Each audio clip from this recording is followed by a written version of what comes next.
Tollywood superstar দেব ও নায়িকা রুক্মিণীকে নিয়ে বহু বছর ধরে চলছে তুমুল চর্চা। তাদের সম্পর্ক নিয়ে আগ্রহের শেষ নেই ভক্তদের। পর্দা এবং বাস্তবেও এই দুই জুটির রসায়ন নিয়ে অনুরাগীদের আগ্রহ যেন শেষ হয় না। তাদের প্রেমের গল্প, একসঙ্গে একাধিক চলচ্চিত্রে কাজ করা, এমনকি দুই পরিবারের অনুষ্ঠানেও তাদের নিয়মিত উপস্থিতি সবকিছুরই বারবার ইঙ্গিত দেয় তাদের গভীর সম্পর্কের। তবে স্বাভাবিকভাবেই সকলের মনে একটি প্রশ্নই ঘুরপাক খায়, কবে বিবাহ বন্ধনে আবদ্ধ হবেন তারা? এই প্রশ্নটি যেন তাদের পিছু ছাড়ে না। এই তারকা জুটিকে যেখানেই দেখা যায় সেখানেই ভক্ত ও সংবাদ মাধ্যম থেকে একই প্রশ্ন ঘুরে ফিরে আসে। সম্প্রতি ভারতীয় গণমাধ্যমের সাক্ষাৎকার দিতে গিয়ে এক অনুরাগীর কাছ থেকে আবারও একই প্রশ্নের মুখোমুখি হন রুক্মিণী মৈত্র।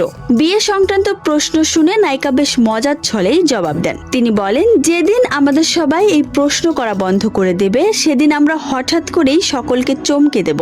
সবাই তখন খুব আশ্চর্য হয়ে যাবে। অন্যদিকে এক সাক্ষাৎকারে দেবকে প্রশ্ন করা হয়েছিল, তিনি কি টলিউডের সালমান খান অর্থাৎ ভাইজানের মতো তিনিও কি আজীবন ব্যাচেলর জীবন কাটানোর পরিকল্পনা করছেন কিনা? উত্তরে দেব যা বলেছিলেন তা রীতিমতো চমকে দেওয়ার মতো। দেব বলেন, আমি কোনো খান হতে চাই না। দেব হয়েই আমি বেশ ভালো আছি। যেখানে আছি, যার সঙ্গে আছি, বেশ ভালোই আছি। তবে এর মানে এই নয় যে আমি আজীবন সিঙ্গেল ব্যাচেলর লাইফ লিড করব। বিয়ে সম্পূর্ণ ভাগ্যের ব্যাপার। তবে আমি যে বিয়ে করতে চাই না এমনটা নয়, অবশ্যই করব। বর্তমানে এ নিয়ে গোপন একটি পরিকল্পনা চলছে। এদিকে এই একই প্রশ্নের মুখোমুখি হতে হয় টলিউডের আরেক জনপ্রিয় জুটি অঙ্কুশ হাজরা ও ঐন্দ্রিলাকে। তবে তাদের এই 2025-এই বিয়ে করার কথা থাকলেও তারা বিয়ের পিঁড়িতে বসতে সাহস করে উঠতে পারেননি। তবে শোনা যাচ্ছে 2026-এর শুরুতেই নাকি তারা বিয়ের পিঁড়িতে বসতে চলেছেন। তবে 2026-এও তারা বিয়ে করবেন কিনা তা নিয়ে অনেকেরই সন্দেহ রয়েছে।